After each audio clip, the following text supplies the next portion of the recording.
Assalamualaikum warahmatullahi wabarakatuh. Kami dari kelompok 2 Ekonomi Makro dengan materi uang dan lembaga keuangan lainnya akan mempresentasikan hasil diskusi kelompok kami. Dan perkenalkan, nama saya Karisma dengan NIM 20416261201374. Dan perkenalkan anggota dari kelompok kami. Perkenalkan, nama saya Rizky Ripaldi dengan NIM 20416261201393. Perkenalkan, nama saya Haniwa Misfaljana Suardi. Perkenalkan, nama saya Karina Rizkiana. Perkenalkan, nama saya Ibnu Iban Paras. NIM saya 20416261201216. Perkenalkan, nama saya Muhammad Ali Hairi. NIM saya 20416261201407. Perkenalkan, nama saya Riri Ayu Sugiyarti dengan NIM 20416261201141. Perkenalkan, nama saya Dini Oktaviani. Perkenalkan, nama saya Sarah Widita Sari. NIM saya 20416261201395. Perkenalkan, nama saya Dika Cahyani, NIM 204162011133. Perkenalkan, nama saya Intania Adinda Amaranila. Perkenalkan, nama saya Nurani Fadila. Perkenalkan, nama saya Diana Malia. Perkenalkan, nama saya Wildan Septiana Rahman. Perkenalkan, nama saya Winda Dwi Agustini, NIM 20416261201397. Nama saya Regina Nur Cahya Salsabila, NIM 20416261201377. Perkenalkan, nama saya Adi Hardiansa, NIM saya 20416261201198. Saya Nadia Fatma Intani, NIM 20416261201162. Saya Aldikman Pamungkas. Perkenalkan, nama saya Pipi Nurafiah, NIM 20416261201184. Perkenalkan, nama saya Sultan Sauki dengan NIM 20416261201360.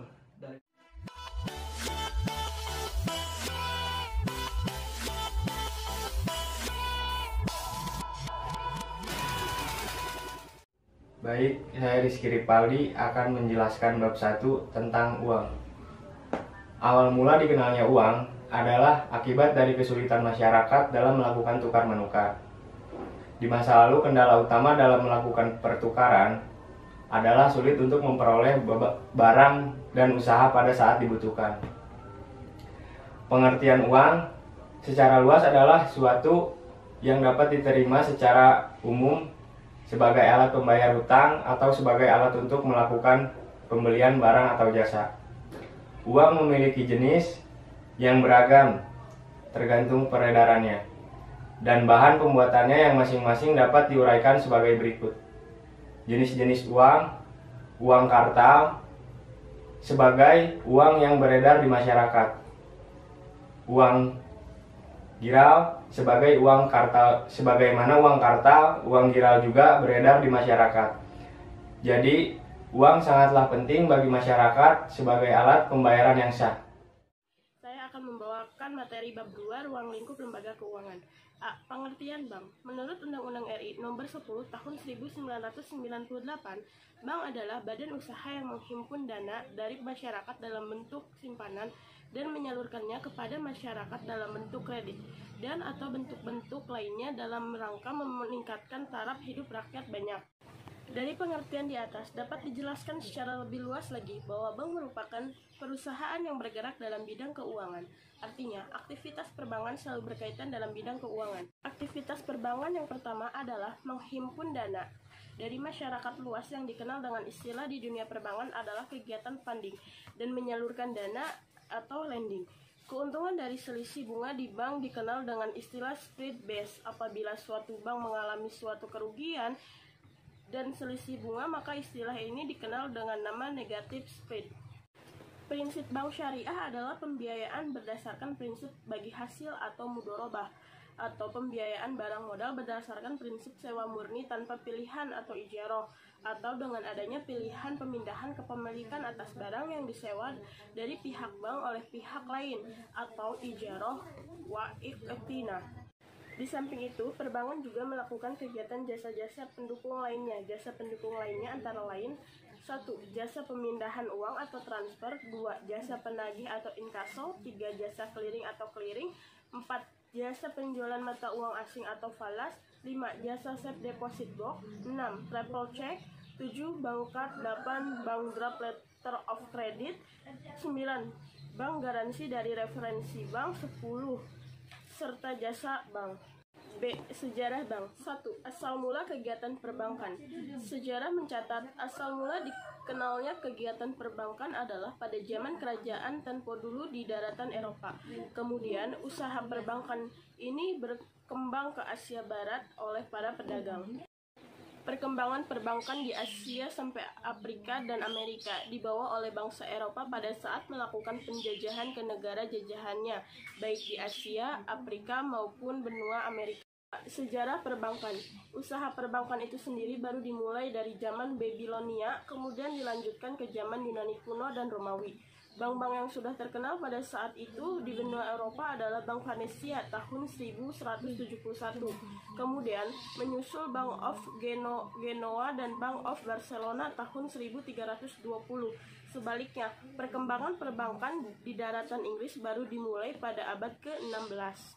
Di zaman kemerdekaan perbankan di Indonesia bertambah maju dan berkembang lagi. Bank-bank yang ada di zaman awal kemerdekaan antara lain: 1.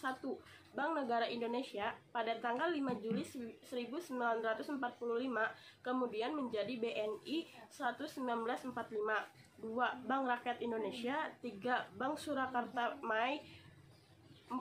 Bank Indonesia Palembang. 5. Bank Dagang Nasional Indonesia. Sejarah bank pemerintah.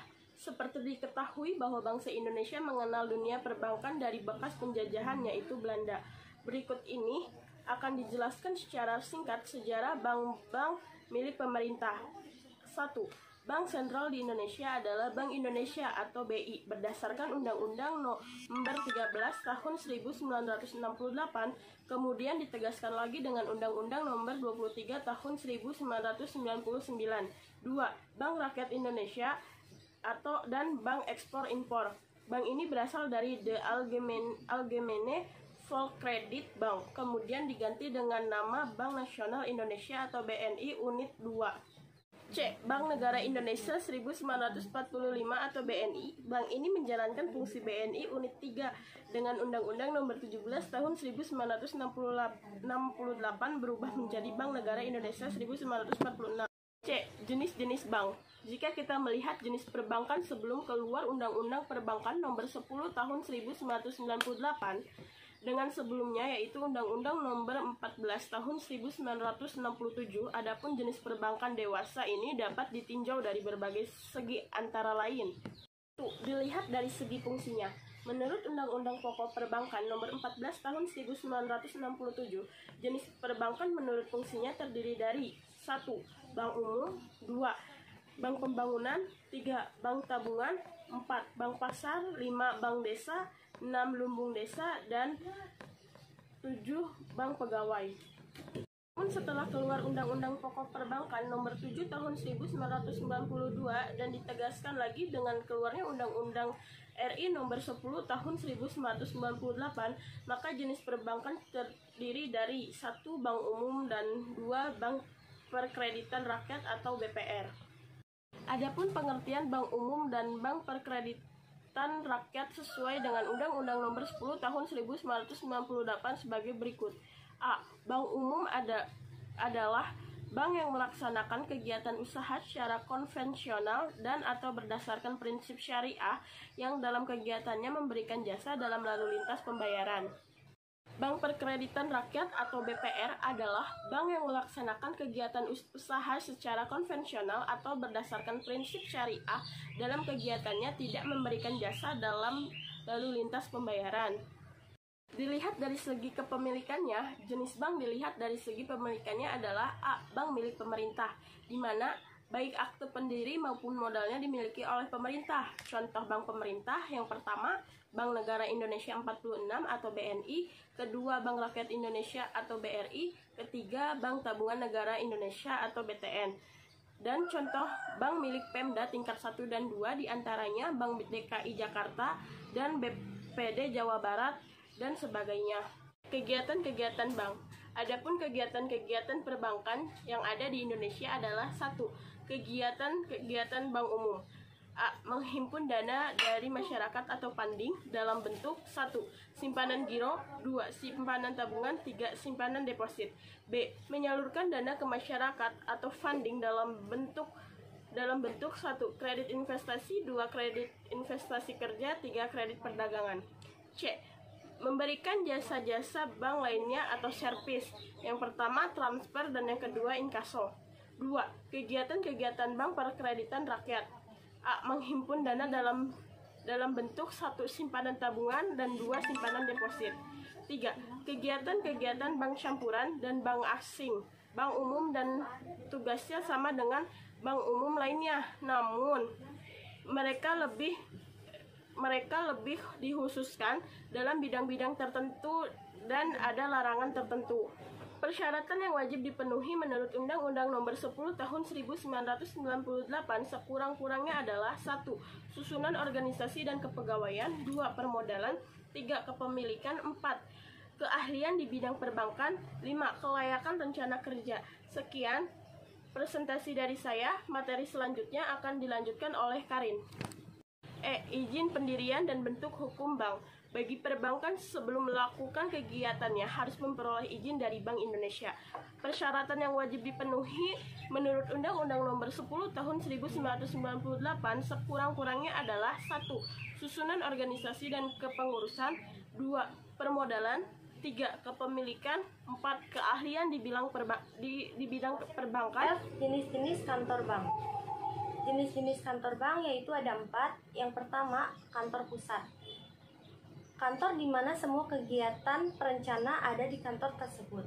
Yang kedua ada kantor cabang penuh, yaitu kantor cabang yang memberikan jasa yang paling lengkap. Yang ketiga ada kantor cabang pembantu, yaitu kegiatan jasa bank yang dilayani hanya sebagian saja. Yang keempat ada kantor kas, yaitu kantor cabang paling kecil yang hanya meliputi kasir atau teller saja. G. Penilaian kesehatan bank. Penilaian kesehatan bank setiap tahunnya apakah ada penurunan atau peningkatan.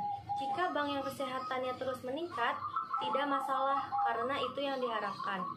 Jika kondisi bank yang kesehatannya memburuk atau menurun, itu yang harus mendapatkan pengarahan atau sanksi dari bank di Indonesia sebagai pengawasan atau pembina bank-bank di Indonesia. H. Penggabungan usaha bank. Sebelum melakukan penggabungan, pihak perbankan dapat memilih beberapa bentuk penggabungan, yaitu yang pertama ada merger, penggabungan dari dua bank atau lebih dengan cara tetap mempertahankan berdirinya salah satu bank. Yang kedua ada konsolidasi, yaitu penggabungan dari dua bank atau lebih dengan cara mendirikan bank baru.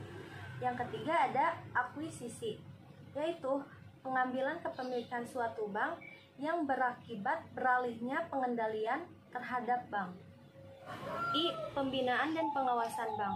Dalam hal pembinaan dan pengawasan tersebut, Bank Indonesia menetapkan kesehatan bank, yaitu meliputi aspek kecukupan modal, kualitas aset, kualitas manajemen, likuiditas, solvabilitas, dan aspek lainnya yang berhubungan dengan usaha bank.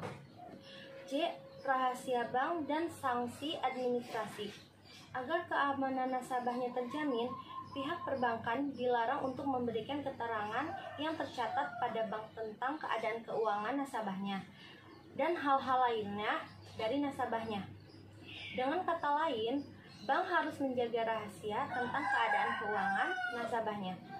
Apabila melanggar, perbankan akan dikenai sanksi, yaitu sanksinya pelanggaran tersebut akan diancam dengan pidana penjara kurang lebih 5 tahun dan paling lama 15 tahun penjara.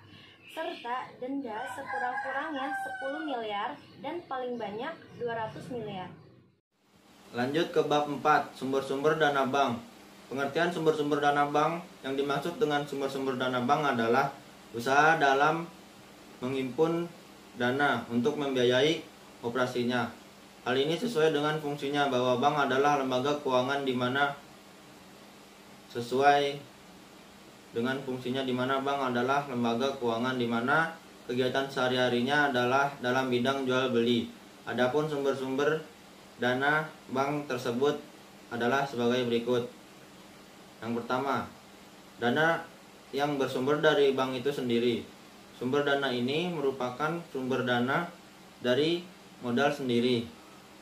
Modal sendiri ini adalah modal setoran dari para pemegang sahamnya. Poin kedua, dana yang berasal dari masyarakat luas. Sumber dana ini merupakan sumber dana terpenting bagi kegiatan operasi bank, merupakan ukuran keberhasilan bank jika mampu membiayai operasinya. Sumber dana ini dari sumber dana ini. Yang ketiga, dana yang bersumber dari lembaga lainnya. Sumber dana yang ketiga ini merupakan tambahan jika bank mengalami kesulitan dalam pencarian sumber dana pertama dan kedua di atas. Kegiatan ini relatif lebih mahal dan sifatnya hanya sementara waktu saja. Poin ke B, simpan giro demand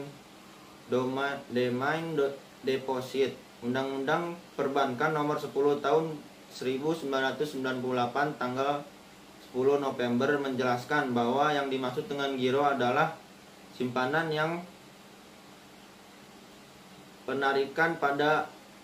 penarikannya dapat dilakukan setiap saat dengan menggunakan cek, biljet, giro dalam perintah pembayaran lainnya atau dengan cara memindah buku. C. Simpan tabungan saving deposit. Seperti halnya simpan giro, simpan tabungan juga mempunyai syarat-syarat tertentu bagi pemegang dan persyaratan masing-masing bank berbeda satu sama lainnya. D. Simpan deposit, time deposit. Simpan deposit. Simpanan deposito merupakan simpanan jenis ketiga yang dikeluarkan oleh bank, berbeda dengan dua jenis simpanan sebelumnya. Yang dimaksud simpan deposito merupakan unsur jangka waktu tempo dan lebih panjang dan tidak dapat ditarik setiap saat atau setiap hari. Jadi dia harus ada waktu-waktu tertentu untuk menarik uang tersebut. Saya akan menjelaskan materi tentang bab 5. A. Pengertian dan pengalokasian dana.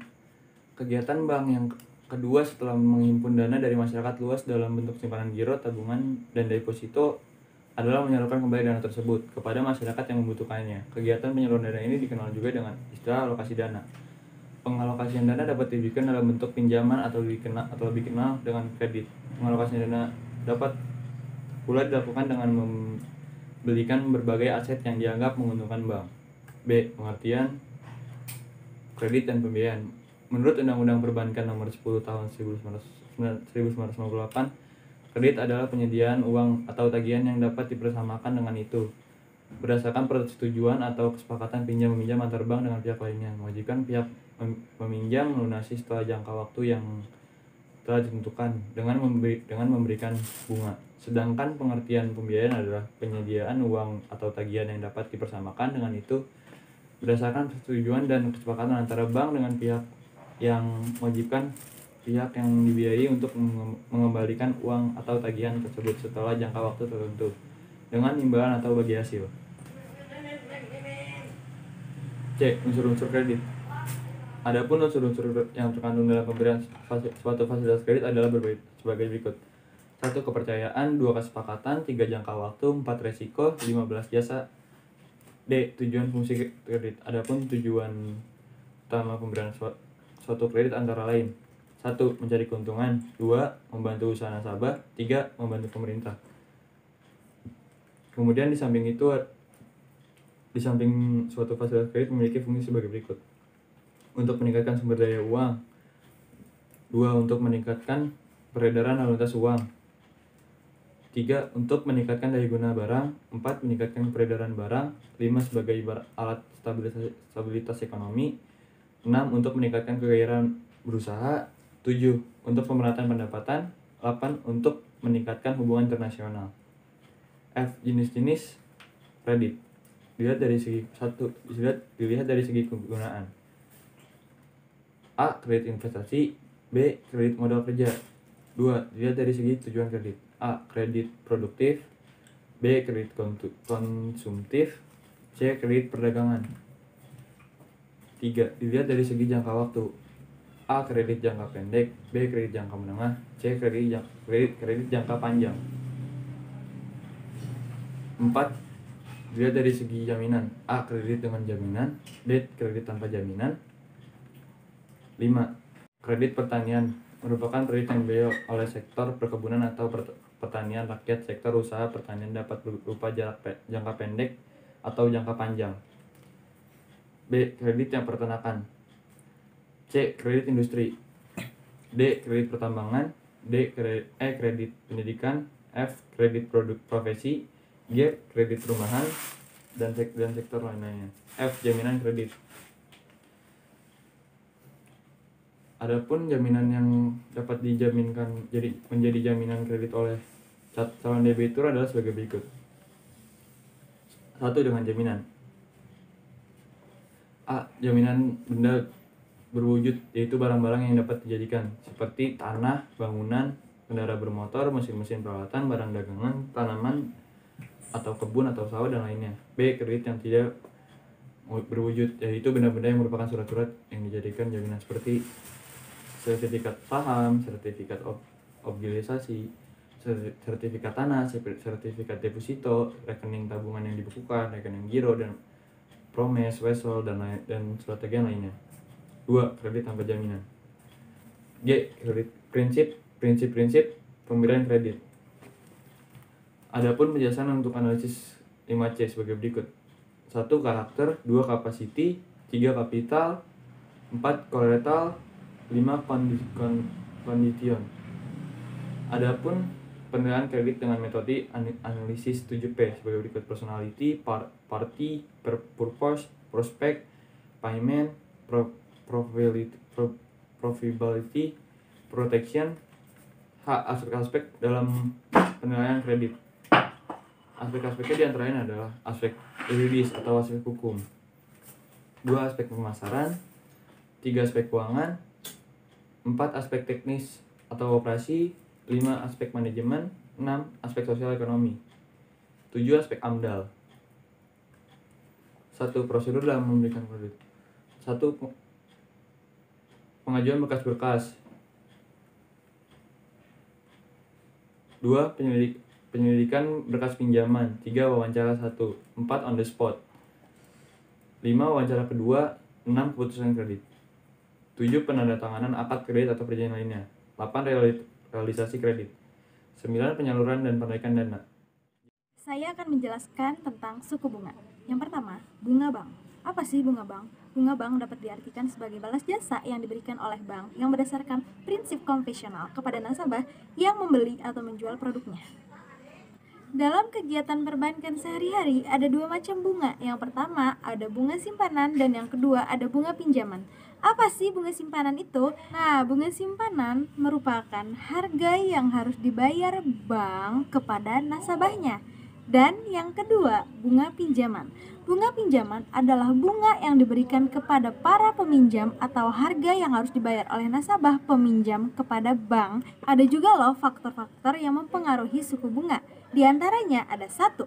Kebutuhan dana, yang kedua persaingan, yang ketiga kebijaksanaan pemerintah, yang keempat target laba yang diinginkan, yang kelima jangka waktu, yang keenam kualitas jaminan, yang ketujuh reputasi perusahaan, yang kedelapan produk kompetitif, yang kesembilan hubungan baik, dan yang terakhir yang ke-10 adalah jaminan pihak ketiga.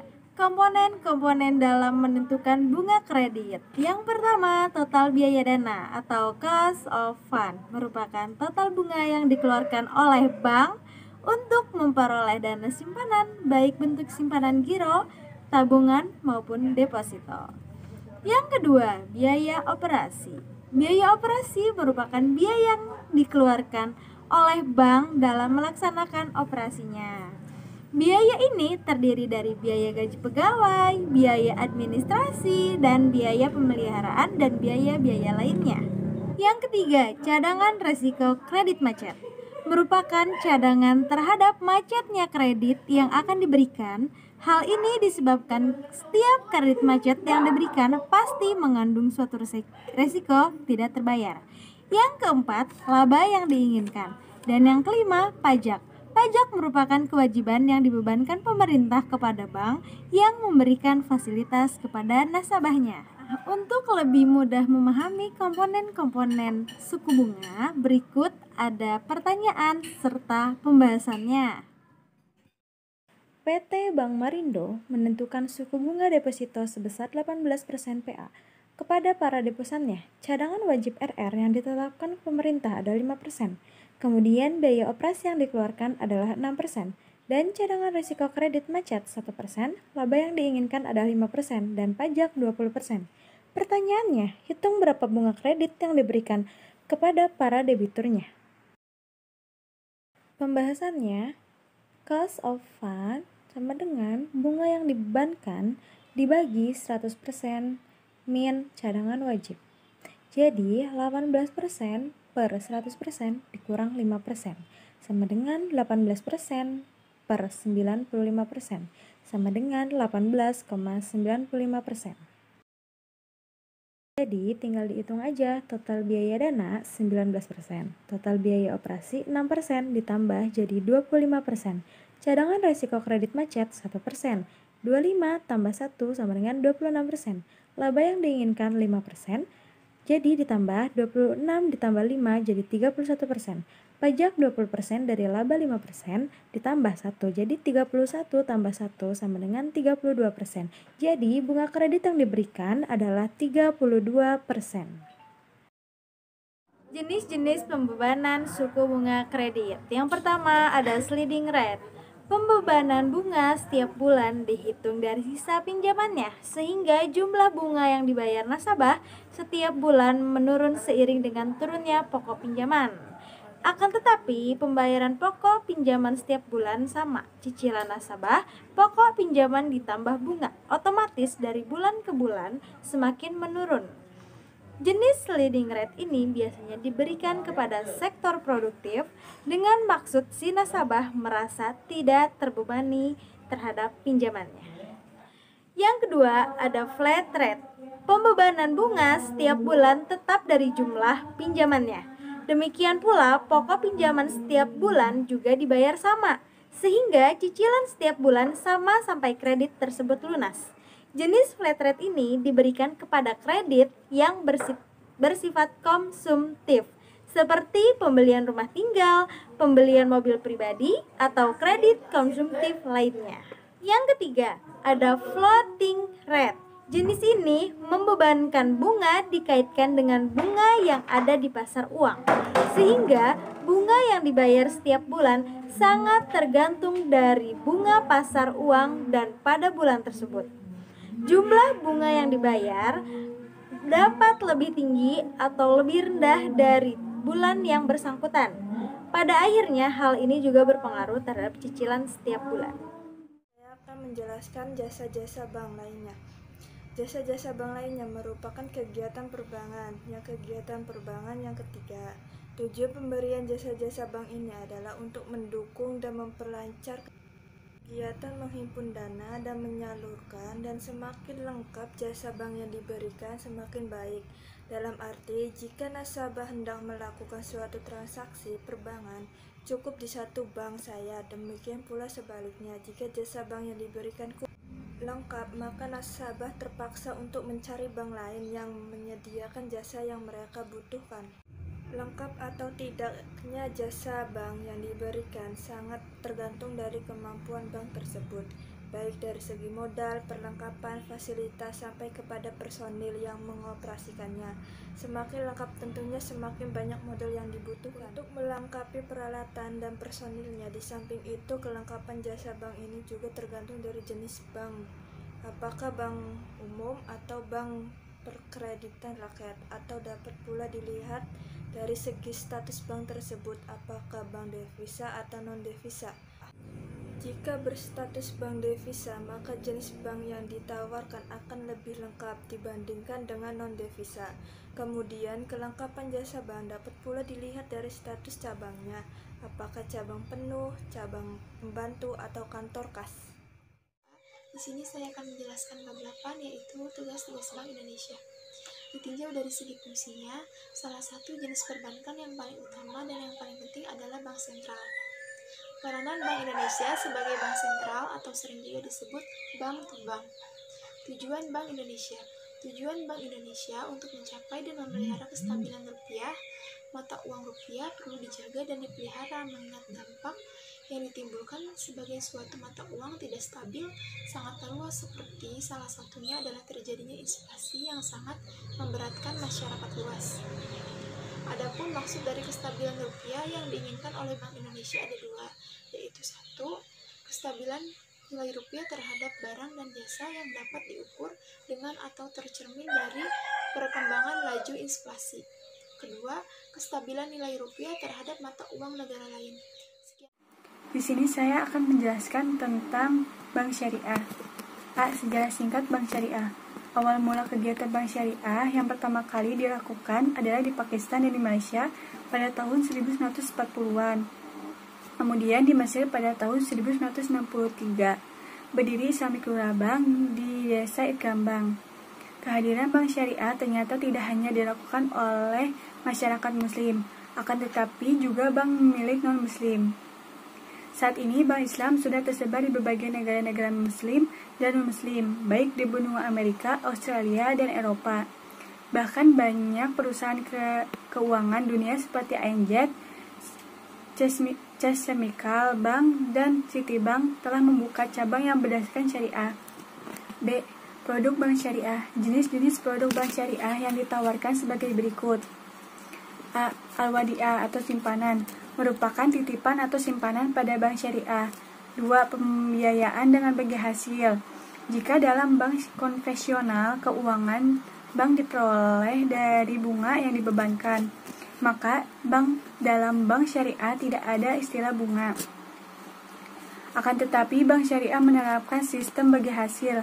Prinsip bagi hasil yang diterapkan dalam pembiayaan dapat dilakukan dalam 4 akad, yaitu yang pertama al-musyawarakah, merupakan akad kerjasama antara dua pihak atau lebih untuk melakukan usaha tertentu. Yang kedua, al-mudarabah, akad kerjasama antara dua pihak, antara pihak pertama menyediakan seluruh modal dan pihak yang lain mengelola. Yang ketiga, al-muja'arah, kerjasama pengolahan pertanian antara pemilik lahan dengan penggarap. Yang keempat, al-musaqoh, penggarap hanya bertanggung jawab atas penyiraman dan pemeliharaan dengan menggunakan dana dan peralatan mereka sendiri. Yang ketiga, bal al-murababah, merupakan kegiatan jual beli pada harga pokok dengan tambahan keuntungan yang disepakati.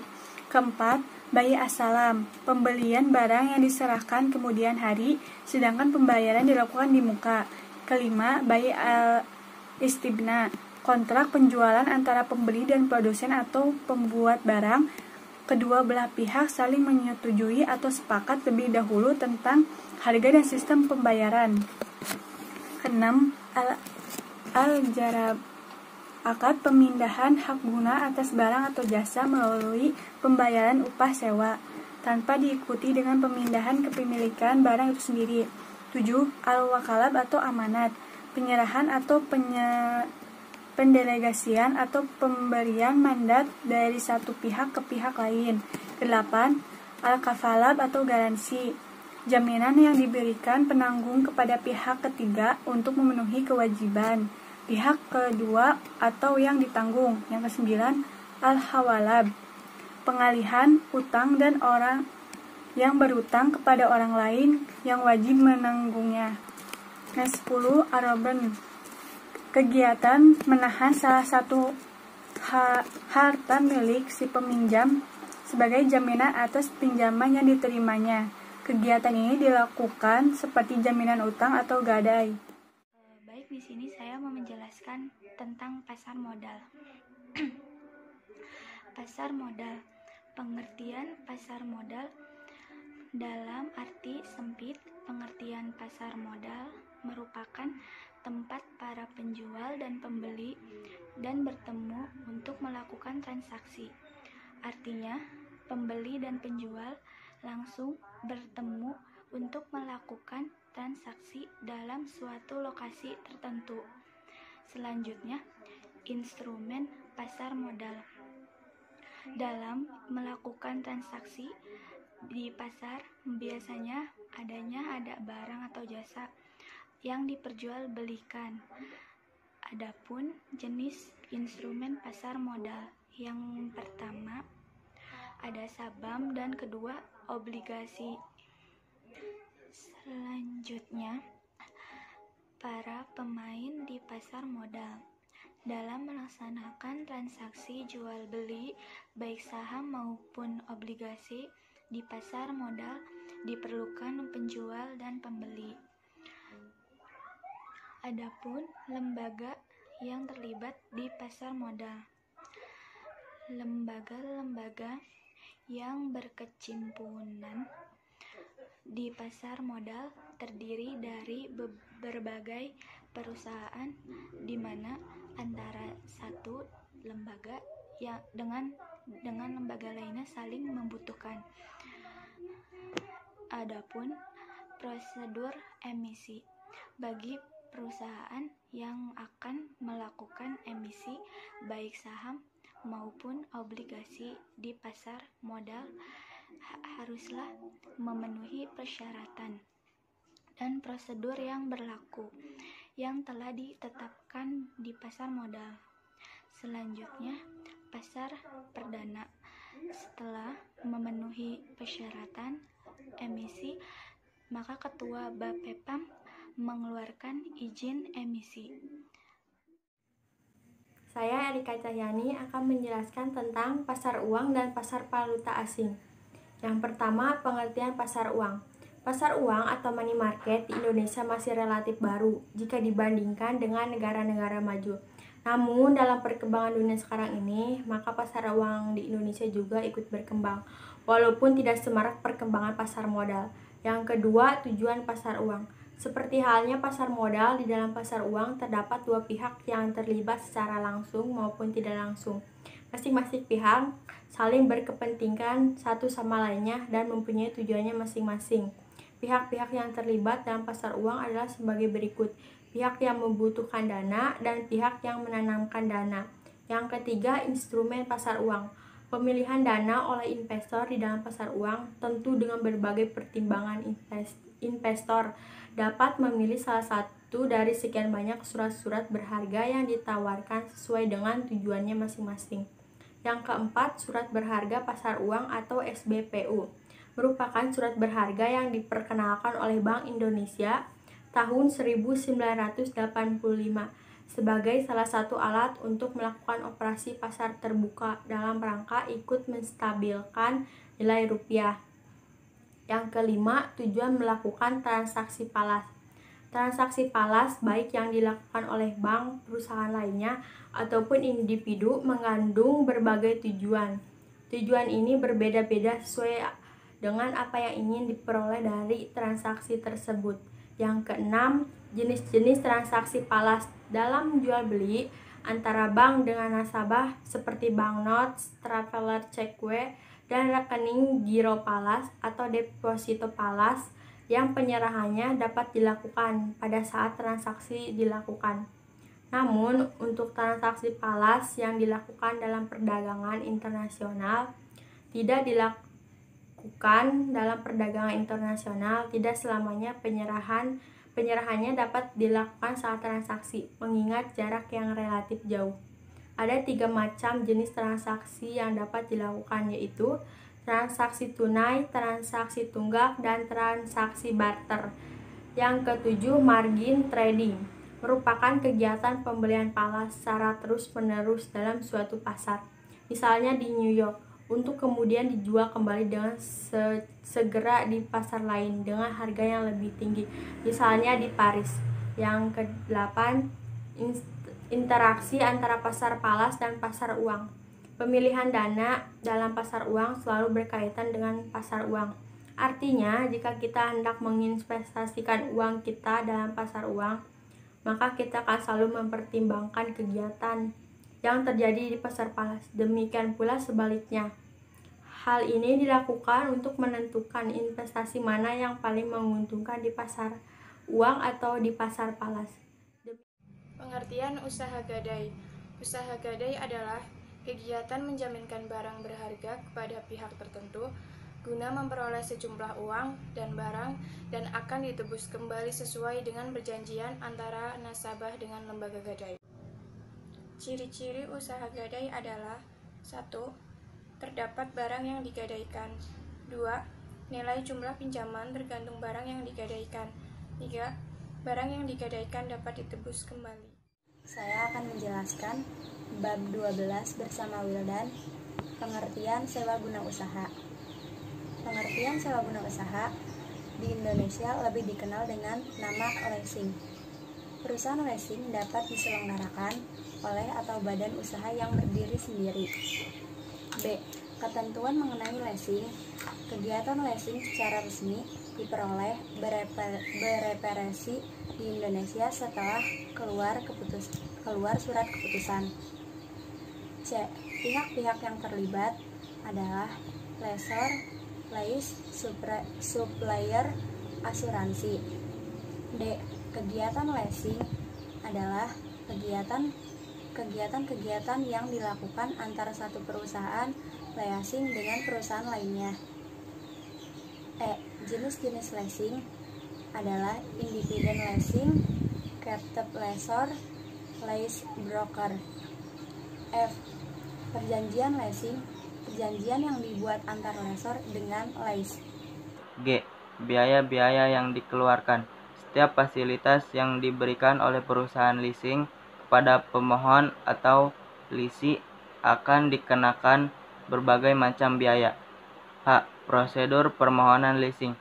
Setiap permohonan yang diajukan oleh lisi haruslah langsung kepada lessor, baik secara lisan maupun tertulis. I. Sanksi-sanksi. Seperti jenis pinjaman lainnya, bahwa tidak semua pinjaman berjalan mulus atau berjalan sesuai prosedur yang ada. Saya akan menjelaskan koperasi simpan pinjam. A. Pengertian koperasi simpan pinjam. Koperasi merupakan bentukan dari sekelompok orang yang memiliki tujuan bersama untuk membantu para anggotanya yang memerlukan bantuan baik berbentuk barang ataupun pinjaman. Dalam koperasi terdapat jenis koperasi yang akan membahas mengenai koperasi sebagai lembaga keuangan atau pembiayaan. Koperasi lembaga pembiayaan adalah koperasi simpan pinjam. Koperasi simpan pinjam adalah usaha pembiayaan, yaitu menghimpun dana dari para anggotanya atau masyarakat umum. Dalam lembaga keuangan adalah menjalankan kegiatan koperasi simpan pinjam dan memungut sejumlah uang dari setiap para anggota koperasi, kemudian dijadikan modal untuk dikelola oleh pengurus koperasi. B. Sumber-sumber dana koperasi. Sumber dana merupakan hal yang penting bagi kehidupan koperasi simpan pinjam dalam rangka memenuhi kebutuhan dana para anggotanya. Secara umum, sumber dana koperasi dibagi menjadi dua. Yang pertama, dari para anggota koperasi, yaitu iuran wajib, iuran pokok, dan iuran sukarela. Yang kedua, dari luar koperasi, yaitu badan pemerintah, perbankan, dan lembaga swasta lainnya. C. Jenis-jenis koperasi. Jenis koperasi yang ada dan berkembang dewasa saat ini ada 4. Yang pertama, koperasi produksi. Contohnya sebagai bidang pertanian, industri, dan jasa. Yang kedua, koperasi konsumsi. Contohnya sandang, pangan, dan kebutuhan barang lainnya. Yang ketiga, koperasi simpan pinjam. Khusus untuk menyediakan dana bagi para anggota yang memerlukan. Yang keempat, koperasi serbaguna. D. Keuntungan koperasi. Keuntungan koperasi adalah bunga yang dibebankan kepada pinjaman. Keuntungan akan diberikan sesuai dengan jumlah yang dipinjam dalam suatu periode.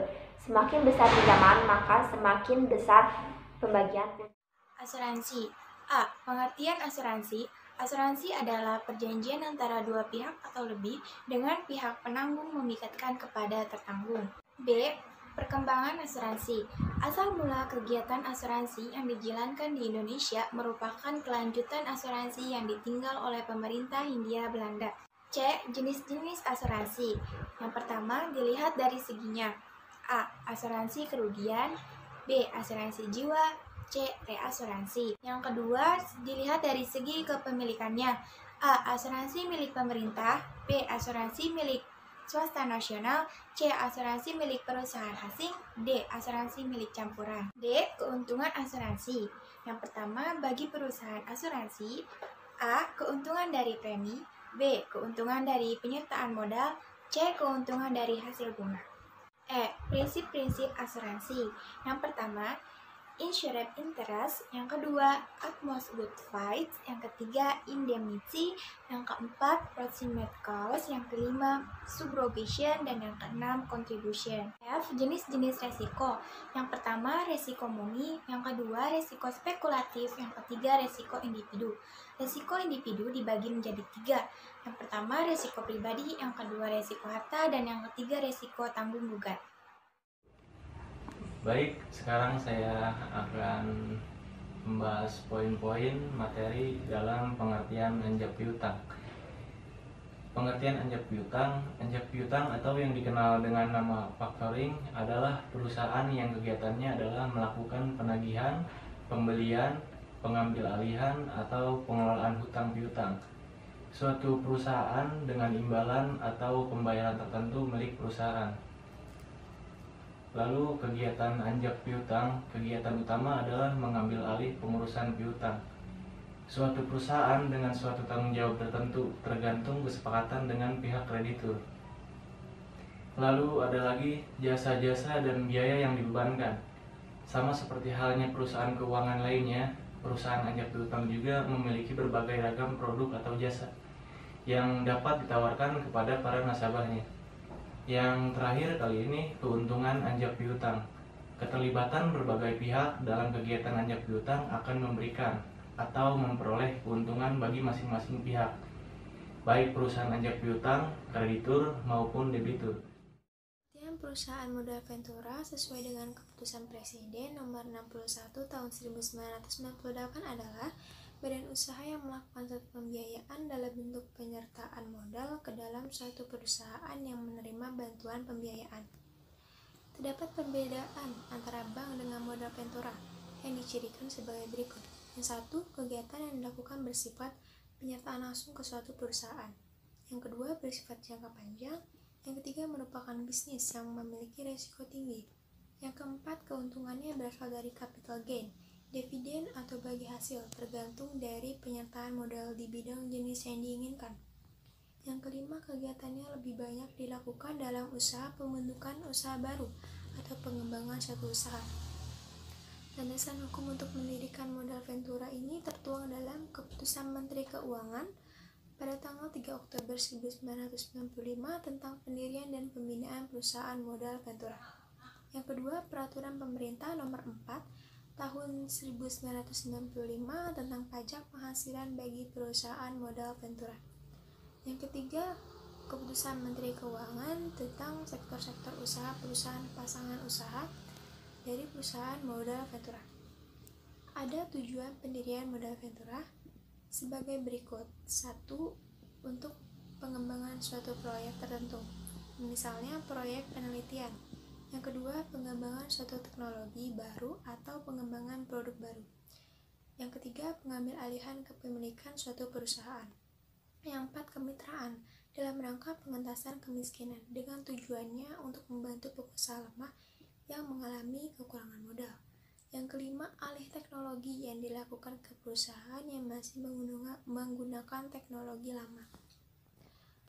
Adapun keuntungan yang diperoleh dari masing-masing pihak perusahaan Yang pertama bagi perusahaan modal ventura yaitu memperoleh keuntungan berupa capital gain dan dividen serta memperoleh keuntungan berupa bagi hasil untuk usaha tertentu sesuai dengan perjanjian yang sudah dibuatnya. Yang kedua bagi perusahaan pasangan usaha atau PPU yaitu membantu penambahan modal usaha bagi perusahaan yang sedang mengalami kekurangan modal.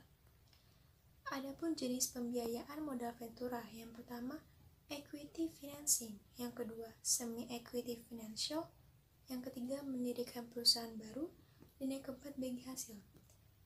Yang terakhir ada sumber-sumber dana modal ventura. Yang pertama, dari dalam perusahaan, bersumber dari setoran modal dari para pemegang saham, cadangan laba yang belum terpakai, dan laba yang ditahan. Yang kedua, dari luar perusahaan, yang bersumber dari investor, baik perorangan maupun industri. Yang kedua, pinjaman dari dunia perbankan.